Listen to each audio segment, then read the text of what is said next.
Well, I mean, Sharon, his wife, is awesome. She was, is everything in terms of support. And, Mike was a full-time job in terms of keeping up with and everything, and was there with him everywhere, every step of the way, and played off him, has this great sense of humor. And I think so they have 4 children, 2 who are a little older and 2 who are, like the 2 younger ones are now in their 20s.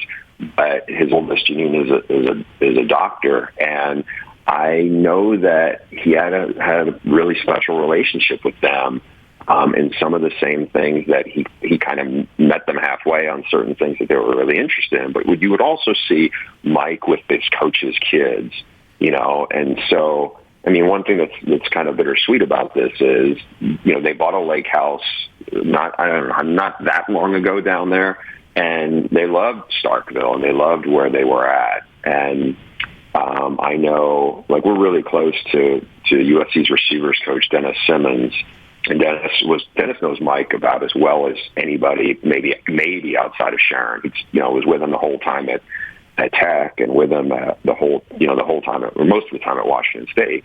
And he was telling me, he was like, their son, or Dennis' son's the same age as our kids.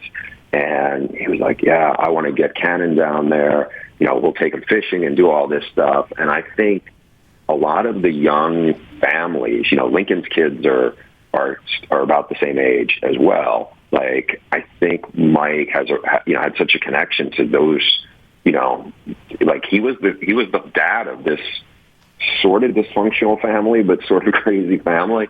And I think he was really looking forward to seeing these families grow, and the coaches he fathered, their families grow and getting to spend time with them. So when Dennis told me this, we talked about, Mike talking about having his family down by the lake and taking them fishing, just like he was going to do with his grandkids. You're like, man, that's the second act I was really hoping Mike would get to have.